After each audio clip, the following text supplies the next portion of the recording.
सभी चिकित्सक बंधुओं को नमस्कार। मैं डॉक्टर अखिलेश नारायण सिंह, नारायण हर्बल स्पाइसरी का डायरेक्टर।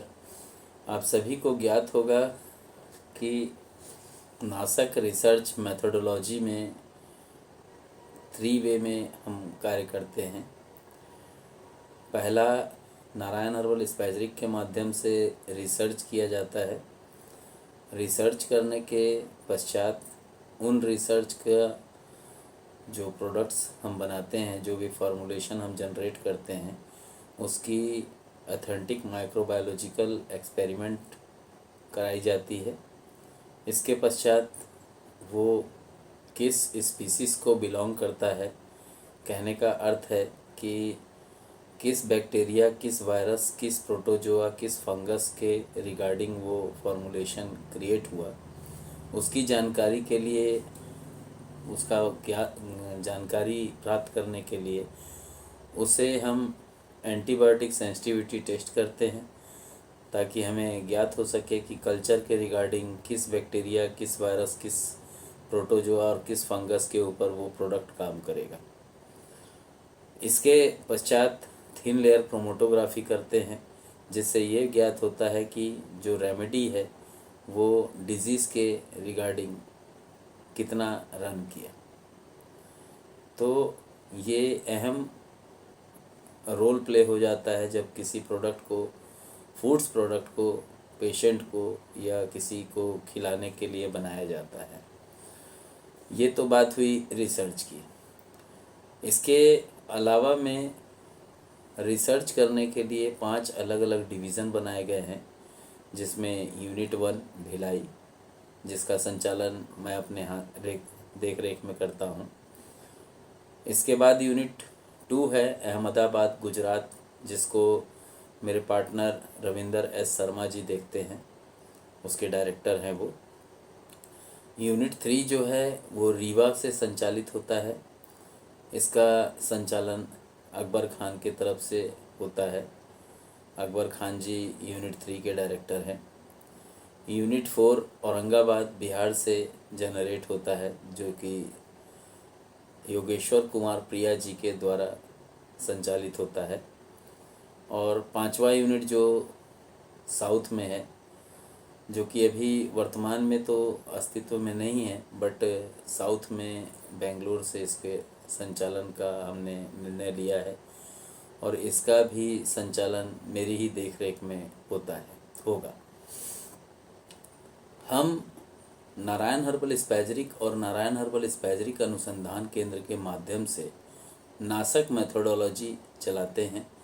इसमें बेस प्रोवाइड किया जाता है, और बेस के माध्यम से अलग अलग चिकित्सकों के माध्यम से, रिसर्चर्स के माध्यम से उन फॉर्मूलेशन को इफ़ेक्टिव बनाने का रिसर्च चलता है। इसमें जब सारे कार्य हो जाते हैं तो बहुत से ऐसे चिकित्सक गण होते हैं जो नए होते हैं, और कई तो ऐसे हैं जो पुराने हैं, बट कभी इलेक्ट्रोहोम्योपैथी चिकित्सा विज्ञान में उन्होंने अपना कोई रोल प्ले नहीं किया।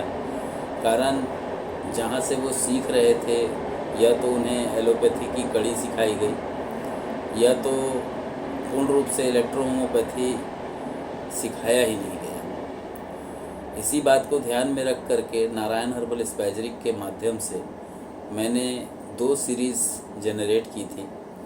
पहली सीरीज़ 2018 में इलेक्ट्रोहोम्योपैथी महाग्रंथ पार्ट 1 के रूप में आई थी। इसके पश्चात पॉकेट डायरी नाम से एक पुस्तक मैंने लिखी थी, जो कि केवल 132 चिकित्सकों के लिए लिखी गई थी, और केवल 132 चिकित्सकों को ही प्रोवाइड किया गया। इसके पश्चात इस पुस्तक को मैंने बैन कर दिया था। बैन करने के पीछे ऐसा नहीं था कि इसके अंदर फॉर्मूलेशन ज़बरदस्त नहीं थे। फॉर्मूलेशन इतने जानदार थे कि आज तक उसका लोहा मानते हैं इस किताब का। ये पुस्तक 2018 के अंत में आई थी।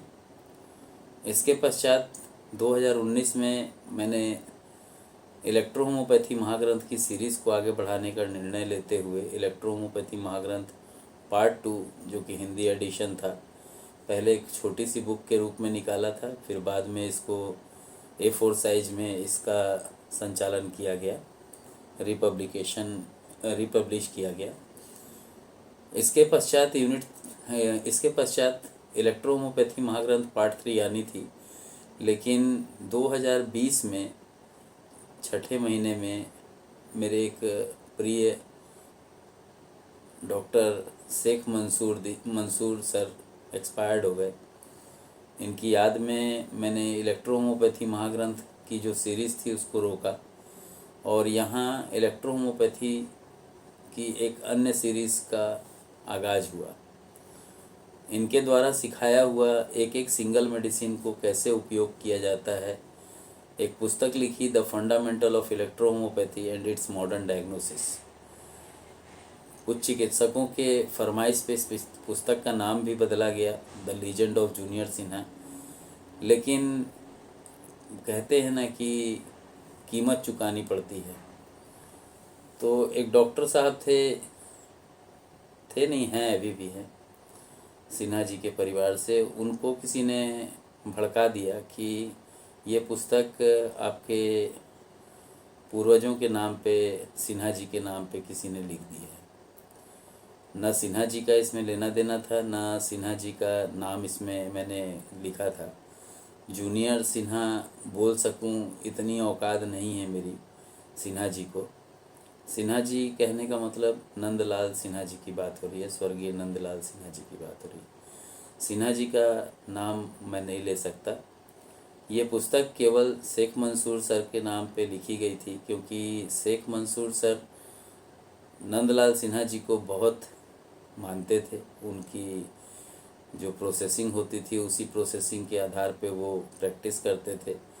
लेकिन क्योंकि न तो शेख मंसूर सर को के जानकारी के अनुसार मैंने इस पुस्तक को लिखी थी, न ही किसी अन्य चिकित्सक या जो भूतपूर्व चिकित्सक गण जो इस दुनिया में नहीं हैं उनके नाम पे भी ये पुस्तक नहीं लिखी थी। इस पुस्तक को लिखने के पीछे का तथ्य ये था कि चिकित्सक गणों को ये ज्ञात हो सके कि 38 मेडिसिन के द्वारा सिंगल मेडिसिन से हम डिफरेंट टाइप के डिजीज़ेस को कैसे न्यूट्रल करें। इसी को सिखाने के नाम से मैंने इस पुस्तक को लिखा और शेख मंसूर सर के घर वालों को भी इस पुस्तक की लगभग समय समय करते हुए लगभग 60 प्रतियां दी। इसके पश्चात इस पुस्तक का संचालन रुक गया। 2021 में फिर आगाज़ हुआ इलेक्ट्रोहोम्योपैथी महाग्रंथ की जो सीरीज़ थी उसको आगे बढ़ाने का, लेकिन उस साल वो पुस्तक नहीं पब्लिश हो सकी, थोड़ा सा डिले हो गया। फिर 2022 में हमने पुस्तक निकाली, इलेक्ट्रोहोम्योपैथी महाग्रंथ पार्ट 3। 15 जनवरी 2023 को इस पुस्तक का विमोचन किया गया। फिर इसी की इंग्लिश कड़ी आई नवंबर में, 2023 के नवंबर महीने में इस पुस्तक का इंग्लिश एडिशन भी आ गया, इलेक्ट्रोहोम्योपैथी महाग्रंथ पार्ट 3, जो कि कैंसर को लेकर के लिखी गई थी।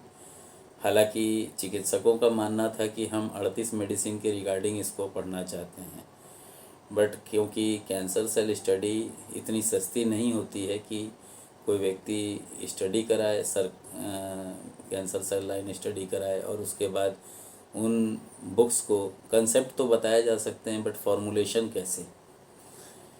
तो फॉर्मुलेशन के रूप में प्रोडक्ट, क्योंकि हम प्रोडक्ट वाइज ही डिजीज़ को क्योर कर रहे थे, तो प्रोडक्ट का उल्लेख उसमें किया गया और लगभग 22 प्रकार के कैंसर का ट्रीटमेंट सफलतापूर्वक उसमें लिखा गया। इस पुस्तक को लिखने में, जैसे कि पार्ट 1 जब लिखी गई थी तो पार्ट 1 2 नामों से आई थी, 2 लेखक थे इसमें। एक मैं डॉक्टर अखिलेश नारायण सिंह, एक सुमन मिश्रा। सेकंड पुस्तक जो आई थी उस पुस्तक में इलेक्ट्रोहोम्योपैथी महाग्रंथ पार्ट 2 की, तो इस पुस्तक के लेखक के रूप में मैं डॉक्टर अखिलेश नारायण सिंह और मेरे उस टाइम एक पार्टनर हुआ करते थे डॉक्टर संजय मालवीय जी, तो उनका नाम इस पुस्तक में मैंने अंकित किया।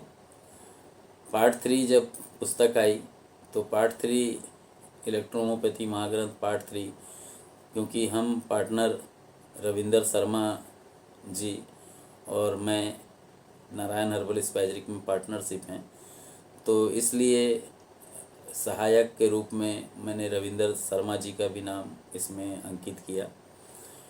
इसके पश्चात एक पुस्तक आई थी, the fundamental of electrohomoeopathy and its modern diagnosis part 1।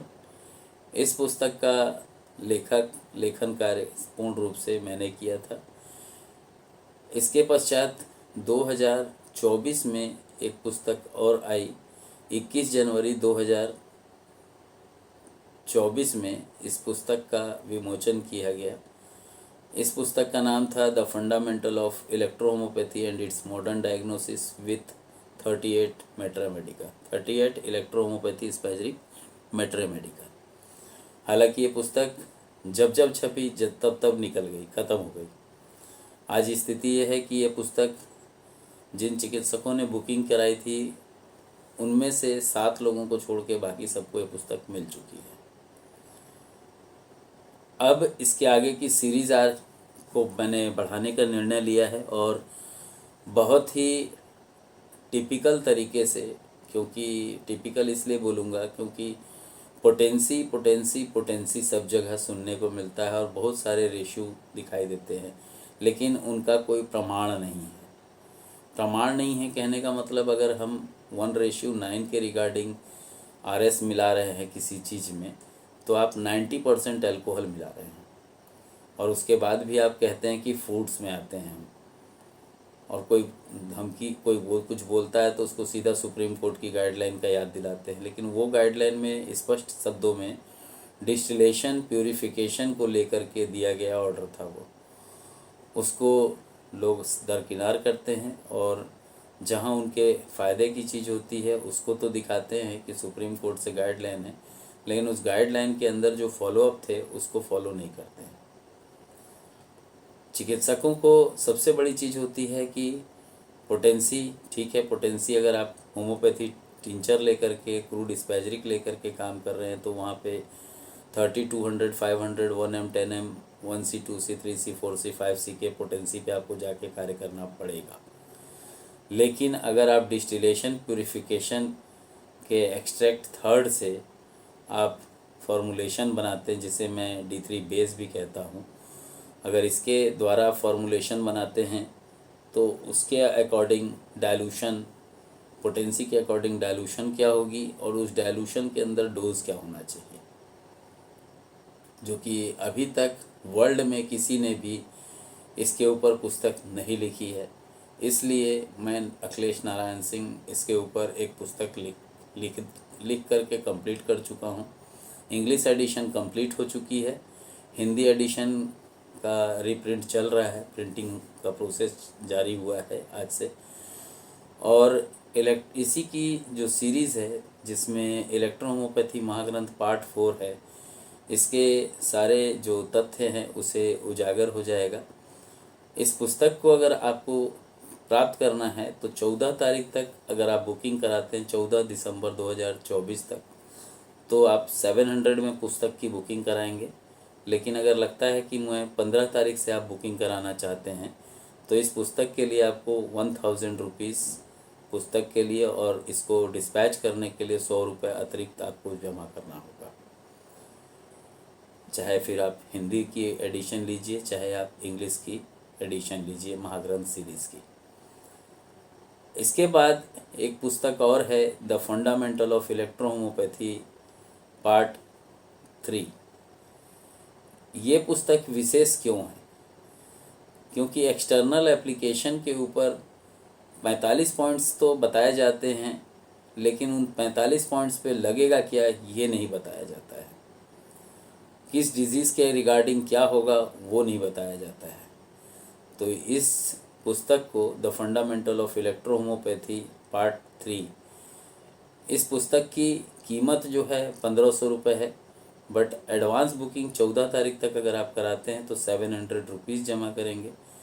इसके पश्चात अगर आप बुकिंग कराना चाहते हैं तो 1100 रुपीज़ जमा करेंगे।